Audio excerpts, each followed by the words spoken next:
What if I told you there's a lake in Canada so deep that if you drop the Sears Tower into it, it would disappear completely?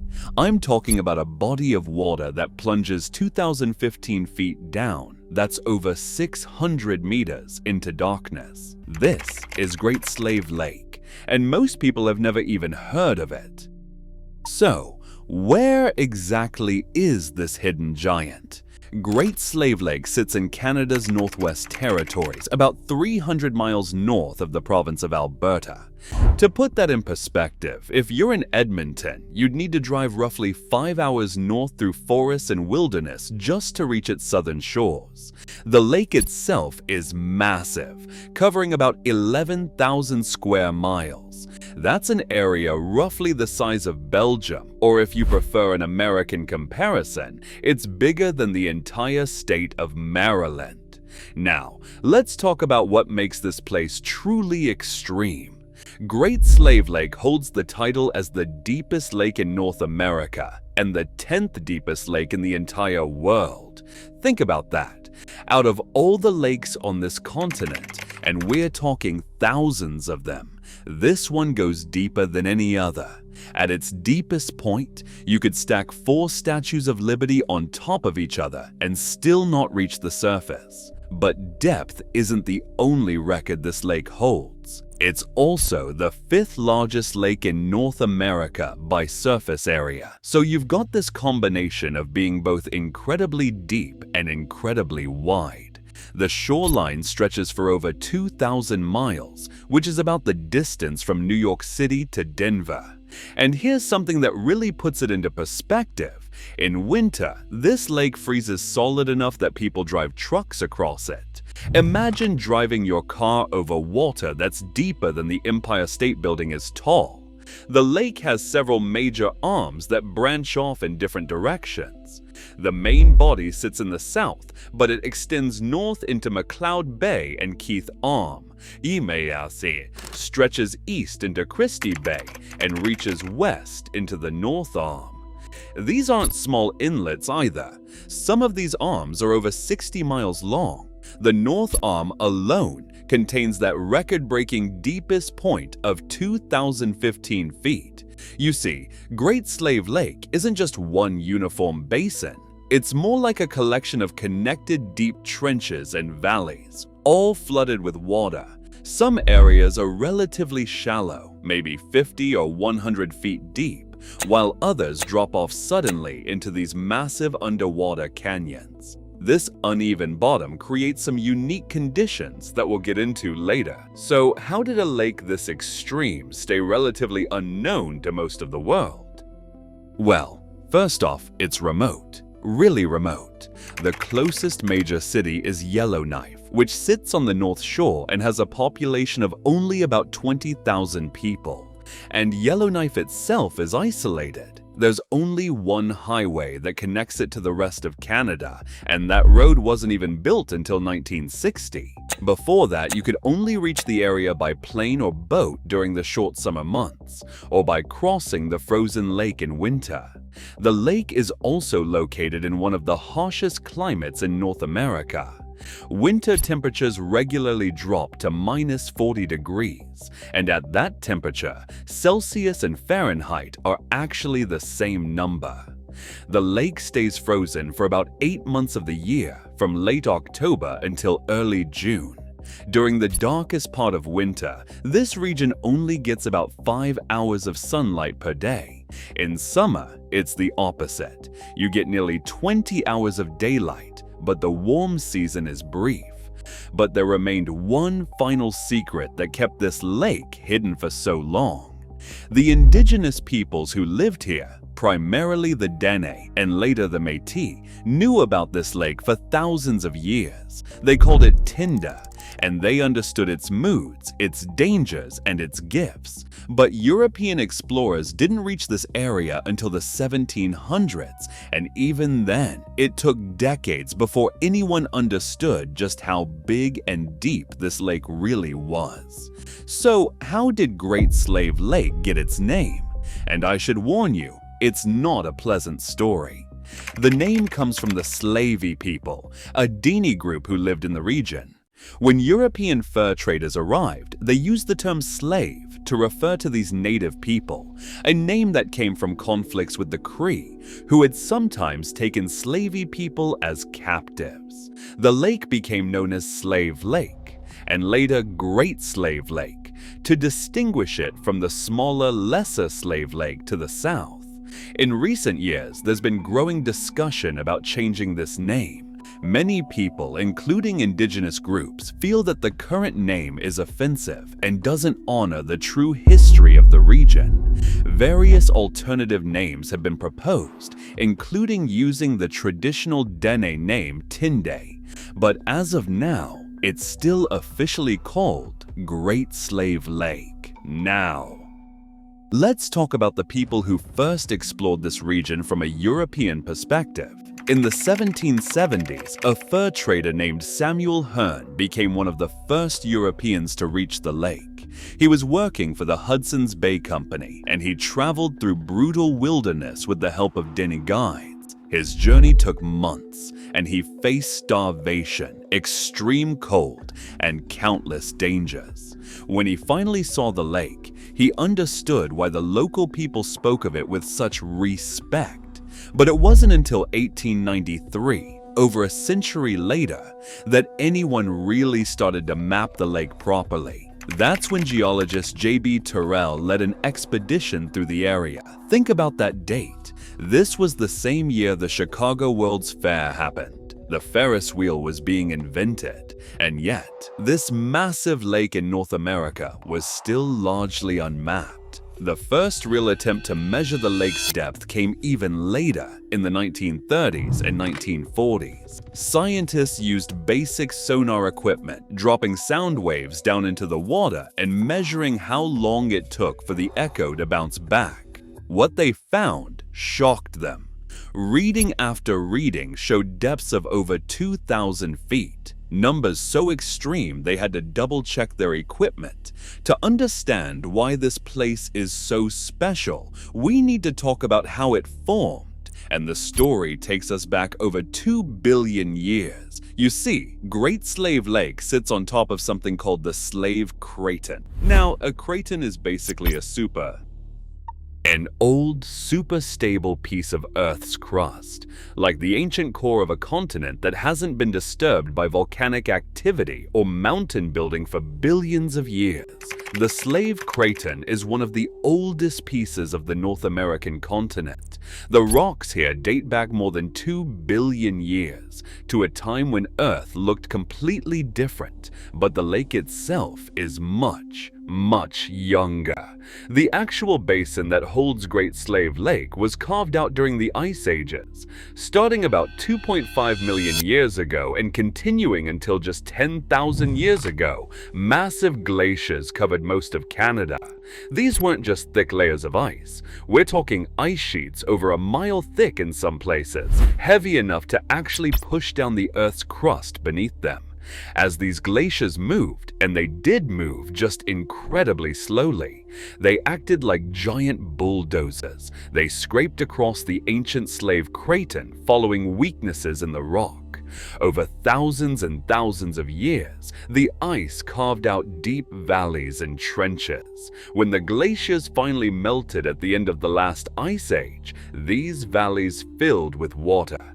That's how Great Slave Lake was born.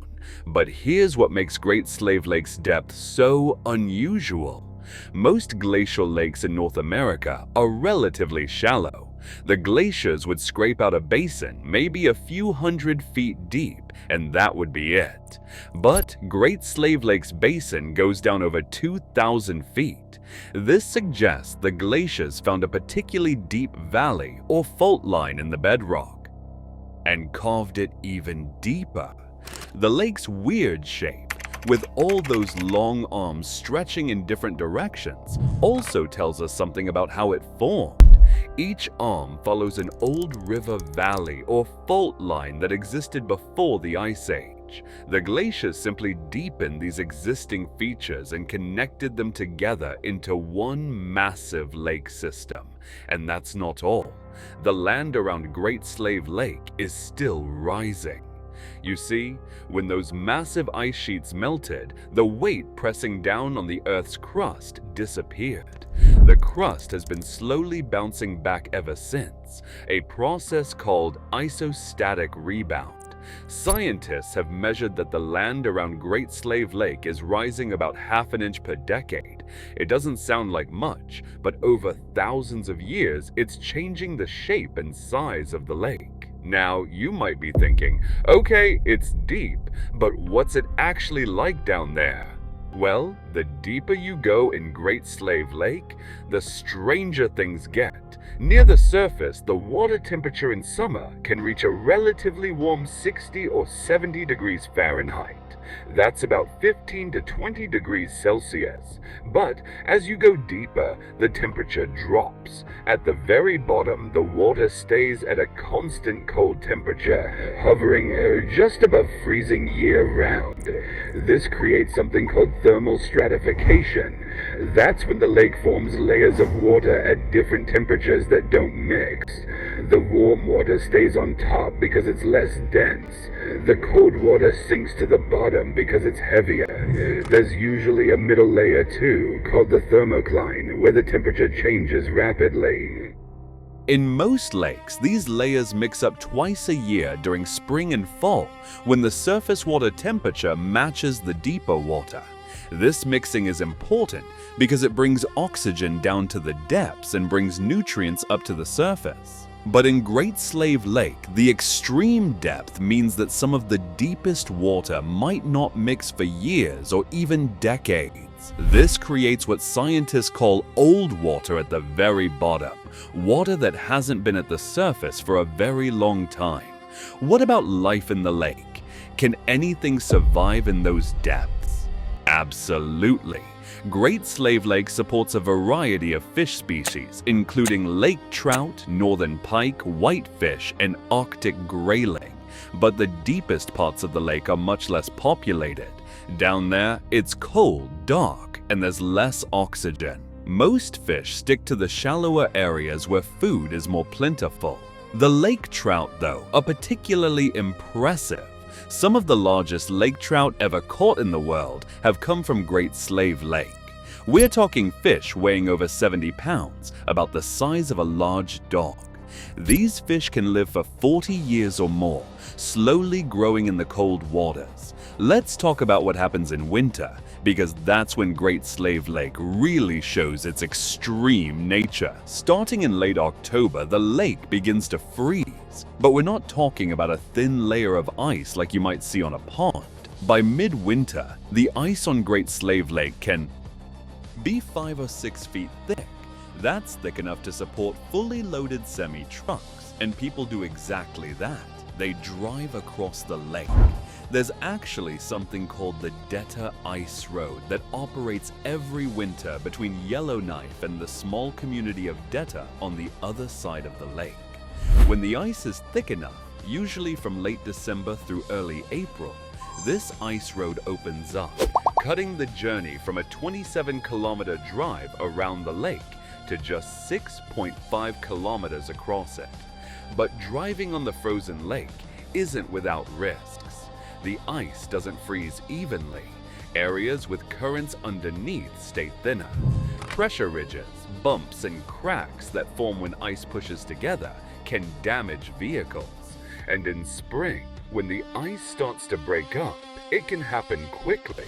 There have been instances where vehicles have broken through the ice and sunk into the depths below. Think about that for a moment. If a truck breaks through the ice in the deepest part of Great Slave Lake, it would fall for over 2,000 feet before hitting the bottom. That truck would be under more water than the height of the tallest skyscraper in most cities. Now, let's talk about the modern significance of Great Slave Lake. First and foremost, the lake is crucial for the people who live around it. The city of Yellowknife, home to about 20,000 people, depends on the lake for drinking water. Several smaller indigenous communities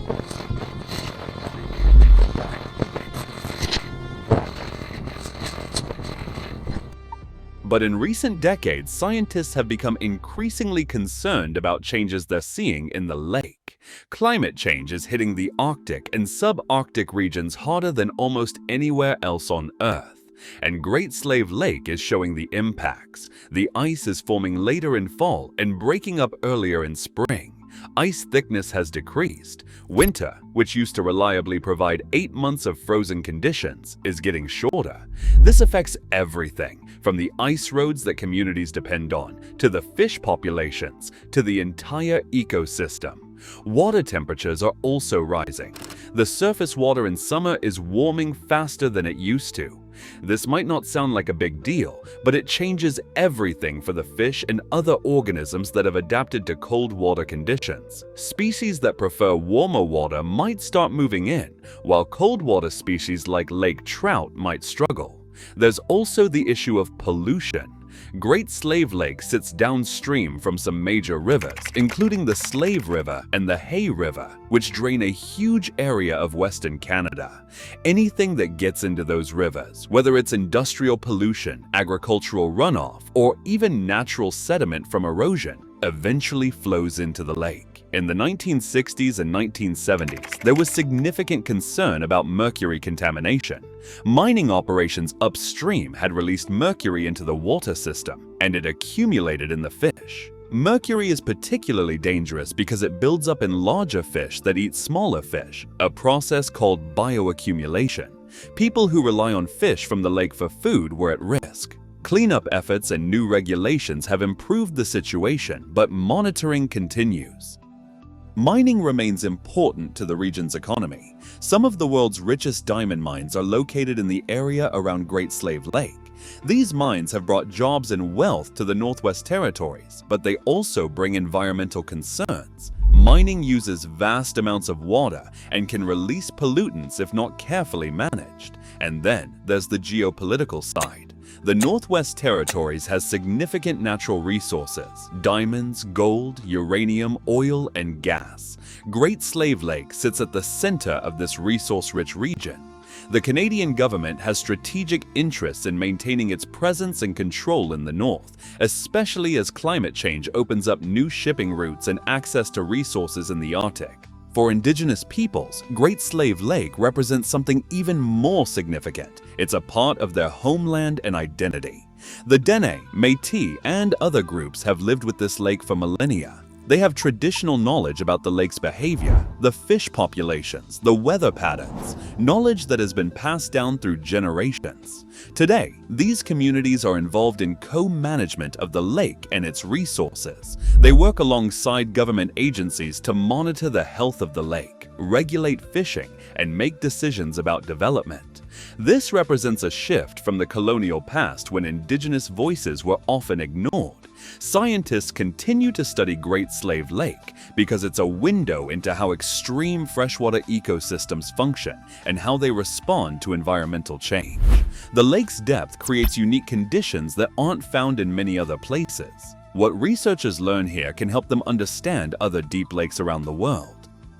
Climate scientists are particularly interested because lakes in northern regions are early indicators of global climate change. The changes happening at Great Slave Lake today might preview what will happen to other lakes further south in the coming decades. But perhaps the most important reason to pay attention to Great Slave Lake is simply this: it's a reminder of how much we still don't know about our own planet. This is one of the largest, deepest lakes in North America, and yet most people have never heard of it. It wasn't properly explored until the 20th century. There are still mysteries in its depths. Ancient rock formations, undiscovered species, geological processes we don't fully understand. In many ways, Great Slave Lake represents the wild, untamed places that still exist on Earth. It's a place where nature operates on a massive scale, where winter is brutal and summer is brief, where the land is still rising from the weight of ancient glaciers, and where humans are visitors rather than masters. So what does the future hold for Great Slave Lake? The challenges are real. Climate change will continue to warm the region. Development pressures will grow as resources become more valuable and accessible. The ice roads might become unreliable or even impossible to maintain. Fish populations could shift or decline, but there's also hope. The Northwest Territories has relatively strong environmental protections. Indigenous communities are more involved in decision-making than ever before. Scientists are monitoring the lake closely and documenting changes. People are recognizing that this lake is something precious, something worth protecting. Great Slave Lake has survived for 10,000 years since the glaciers melted. It has endured every climate change in that time, every shift in the Earth's natural cycles. The question now is whether it can survive the new pressures we're placing on it. The next time you look at a map of North America, I want you to find Great Slave Lake. It's up there in Canada's Northwest Territories, far from most major cities, hidden away in one of the harshest climates on the continent. And remember that beneath its frozen winter surface or its cold summer waters lies a depth of over 2,000 feet, a darkness that's deeper than most skyscrapers are tall, carved by ancient ice, filled with cold, old water that hasn't seen sunlight for decades. In a world where it feels like we've mapped everything, explored everything, and tamed everything, Great Slave Lake reminds us that there are still places that humble us, places that operate on timescales we can barely comprehend. Billions of years of geology, millions of years of ice ages, thousands of years of human history, all coming together in 11,000 square miles of deep, cold water.